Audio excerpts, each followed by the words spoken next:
ಎಂಬುದಾಗಿ ಕರ್ನಾಟಕದ ಕೇಂದ್ರ ಸರ್ಕಾರದ ವಿರುದ್ಧ ಪಂಚ ನಿರ್ಣಯಗಳನ್ನು ನಿನ್ನೆ ಕಾನೂನು ಸರ್ಕಾರದಿಂದ ಇವತ್ತು ಕೂಡ ಮುಖ್ಯಮಂತ್ರಿಗಳು ಅನೇಕ ವಿಚಾರಗಳ ಮಾತಾಡ್ತಾರೆ.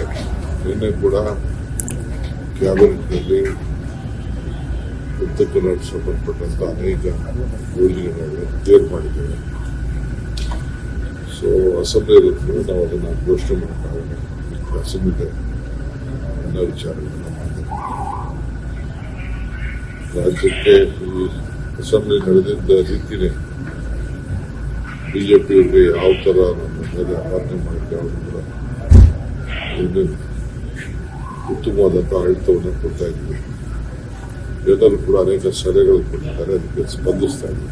ಸರ್, ರಾತ್ರಿ ಡಿನ್ನರ್ ಮೀಟಿಂಗ್ ಆಗಿದೆ ಸರ್, ಮಾಡಿ ಸಂತೋಷ.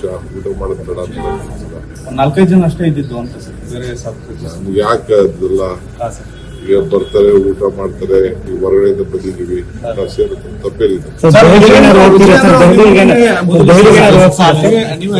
ವಿಜೇಂದ್ರ ಉತ್ತರ ಕೊಡೋಣ.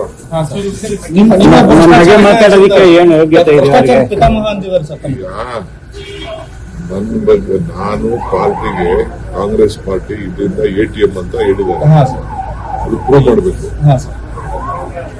ಅದಕ್ಕೆ ನಾನು ಏನ್ ಹೇಳ್ಬೇಕು ಹೇಳಿದ್ದೀನಿ. ಅವ್ರು ಯಾವ ಲೆಕ್ಕಾಚಾರದಲ್ಲಿ ATM ಇಲ್ಲಿಂದ ಎಲ್ಲ ದುಡ್ಡೆಲ್ಲ ದಿವಾಳಿ ಮಾಡಿ ಅಲ್ಲಿ ಕಳಿಸ್ತಾ ಇದೀವಿ ಹಿಂಗೆ ಹೇಳ್ತಾರೆ. ಅದು ಫಸ್ಟ್ ಟೈಮ್ ಬರ್ತದೆ, ಕಾಲ ಅದಕ್ಕೆ ಉತ್ತರ ಕೊಡ್ತಾರೆ. ತನಿಖೆಗೆ